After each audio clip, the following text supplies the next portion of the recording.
What do you want in life? What's my purpose in life? Why am I here? What do I love? What am I passionate about? How many people can genuinely answer, this is my purpose in life? Very, very few people. Once you're clear with your purpose, you know what to concentrate on, and you know what to direct your finite amount of energy towards. If you're conditioned, it's because you have allowed yourself to become that. And if we've conditioned ourselves to believe certain kinds of things, and one of the things that we kind of believe and hang on to and live with is this whole idea that all of the things that happened to me in my past are what are keeping me from doing what I'd like to do today. So we hang on to these things and we fill ourselves with blame. You have some options. Here you are exploring the variety of your environment and coming into alignment with who you really are, and then allowing all of that to flow through you too. So in every moment in time, you have the option of focusing in a way that increases and enhances your alignment and your joy, which causes you to resonate with everything you put into your vortex, or something else. There really are not so many other choices, are there? You can focus on a problem. You cannot have enough money and feel bad because you are attached to the money, or you can not have enough money and feel good as you're anticipating more coming. But the consequence or the circumstance of the money does not need to dictate to you how you feel. That is the problem with getting attached to something that you can't control, is that it leaves you like a puppet with no strings.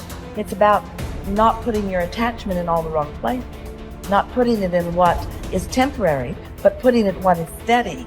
And then in that steady attachment or alignment, then you can just flow it to whatever is currently in your now, flowing through your experience.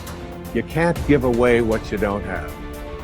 People who are not good at giving away love can't give away love because they don't have it to give away. If I want to give you a dozen oranges, I can't give you those dozen oranges unless I go out and pick up 12 oranges someplace. Otherwise, all it is just empty rhetoric. And the same thing is true of virtually everything in your life. You can't give away love for others if you don't have love in here to give away. If what you have in here is contempt, if what you have in here is anger, if what you have in here is fear, then these are the things you're going to be giving away in your life. Every one of you are drawing a picture with your life. You're the artist. Your hands and your feet are the paintbrushes. And the choices and decisions you're making right now are the paint strokes. You can paint whatever picture you want to paint. You can become whatever you want to become. But your choices and decisions that you're making right now matter. You got to have the grit and the tenacity to push forward and give it a little bit more than what you have right now. Don't wait for the perfect timing. The perfect timing is never going to come because there's no such thing as perfect. There's never going to be a day where you wake up and you're like, this is the perfect day for me to finally change. All the things have lined up. My inbox is completely clear. I have nothing to do today. There's no distractions. The kids are finally perfectly on their own. Oh my gosh, my husband or wife is finally perfect on their own. Everybody is healthy around me. Everything is just perfect. The day is sunny and bright. And oh my gosh, look at all this gold that just happened to appear in front of me. It's not going to happen like that. You need to say, okay, there is never going to be a perfect time, so you need to set a D-Day. Literally, a day in which you say, that's the day. And then you need to marshal all of your motivation, all of your ability to learn and develop skills as fast as you can before that day. But when that day comes, that's D-Day. That's the day that you go. That's the day that you quit. And that has to be a real date for you. I mean, mark it on the calendar. That's the day you quit the thing. That's the day you walk out. That's the day that you leave that situation that is not healthy or satisfying or good for you or your soul or the people around you. That you have to have that date. It has to be scheduled or you'll never do it. You'll just keep saying, oh, one day things are gonna be, the people who say one day, they end up at the end with a collection of days that were so far from perfect that they're in a state of misery now. They never landed in the land of their dreams because they were always marching in something that was miserable to them, right? At some point, The only way that life changes is that you change your course. And don't wait for a perfect day. So what's your date? People who earn large incomes aren't lucky, and they're not crooks as those without money are so fond of pretending, nor are they endowed with more brains or talent necessarily than their friends and neighbors, nor are they privy to occult secrets, and only a very few were lucky enough to have had rich fathers or grandfathers.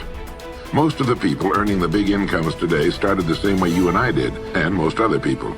The only difference between the men who earn big incomes and those who earn small incomes is that those earning big incomes decided to earn more.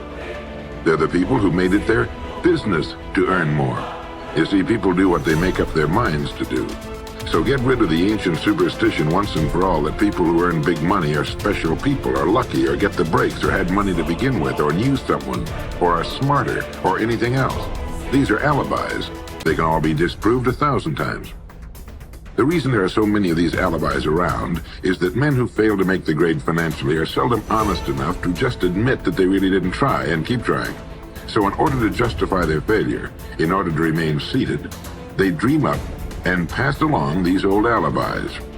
We're all self-made, but only the successful will admit it. The commitments we make to ourselves and to others, and our integrity to those commitments, is the essence and clearest manifestation of our proactivity. It is also the essence of our growth through our human endowments of self-awareness and conscience. We become conscious of areas of weakness, areas for improvement, areas of talent that could be developed, areas that need to be changed or eliminated from our lives. Then, as we recognize and use our imagination and independent will to act on that awareness, making promises, setting goals, and being true to them, we build the strength of character, the being that makes possible every other positive thing in our lives. It is here that we find two ways to put ourselves in control of our lives immediately. We can make a promise and keep it, or we can set a goal and work to achieve it.